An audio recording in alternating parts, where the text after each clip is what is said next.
రేవంత్ రెడ్డి అన్నకు నా కోసం చెప్పుకోను మస్తు కష్టం తీసినాక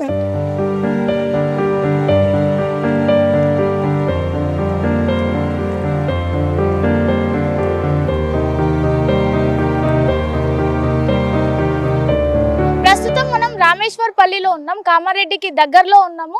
ఈ గ్రామం మొత్తం దాదాపు వరద నీళ్ళతో మొత్తం మునిగిపోయిన పరిస్థితి మనకు కనిపిస్తుంది. అయితే లోపలికి పోతే వాళ్ళందరూ ఏం చెప్తున్నారంటే మా గ్రామం మొత్తం వరదలతో తడిసిపోయినప్పటికీ ఇప్పటి వరకు ఎవరు ఒక్కళ్ళు కూడా వచ్చి అయ్యో ఇట్లా అయిందా అని చెప్పి ఒక్కళ్ళు పలకరించిన పాపన పోలేదని చెప్తున్నారు.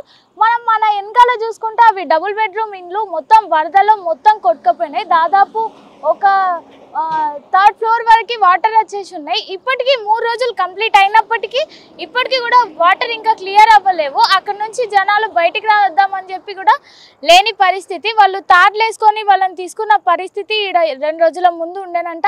అయినా 3 రోజులు అవుతున్నప్పటికీ అధికారులు ఎవ్వరు రాలేదు.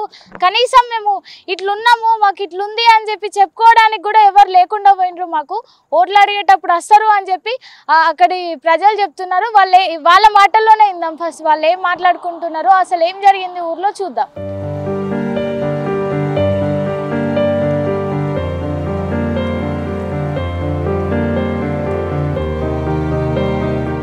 భార్య భర్తకి జ్వరం, పిల్లలకు జ్వరం.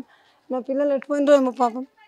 చిన్న చిన్న గుడ్లు నాకు తెలుసా నైసున్నా భయ బచ్చ చోటే మేరే వాళ్ళ అసంటులు వీళ్ళు అసంటులు ఇస్తున్నా బిడ్డలు వంట చేసుకుంటారు.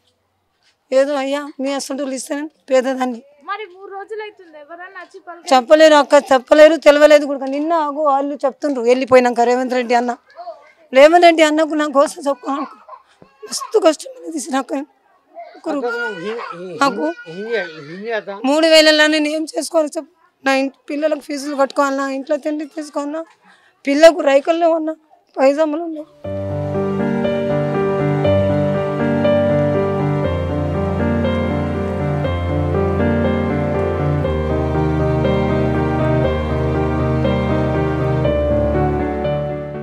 కాడుతున్నాయి మొత్తం వర్షాలు. నాకు చెప్పలేరు చెప్తే నేను వచ్చేదాన్ని. నా బిడ్డలకు బట్టలు కుడుకున్నాను 3000 నేను ఏం చేస్తా చెప్పు. ఆయనకు చేతనైతే లేదు. ఎక్కిరిస్తారు, వెగిలింతలో ఒకళ్ళు అట్లా నవ్వుతారు అక్క. ఒక అట్లా చూసి నవ్వుతూ ఉంటారు. మా బాధ మాకు మస్తు కష్టం. మా ఆయనకు మోకాళ్ళు పని చేస్తున్నాయి, చేత కాకపోతే కూర్చుతూ ఉంటారు. పోయిన రోజు తినాలి లేకపోతే రాలేరు. నాకు ఇంత చెప్పలేరు. చెప్తే నేను అక్కడ వచ్చేదాన్ని. నాది సొంతం ఉంది అక్క, సొంతం కట్టుకునేందుకే ఇస్తలేరు. ఇంత కాడితే గోడ పడిపోతే పిల్లల్ని ఇస్తాం. అంత పెద్ద వర్షం, ఇంట్లో నుంచి బయటికి రాలేం, ఏం తీసుకొచ్చుకుని తినలేం. తిందామంటే డబ్బు లేకపోతే ఆయనకు నెలకు వస్తే తినాలి లేకపోతే లేదు. సొంటి అక్క ఈ అన్న వాళ్ళు ఇన్ని ఇస్తే అన్ని తినాలి. ఇచ్చిన రోజు తినాలి లేకపోతే పండాలి.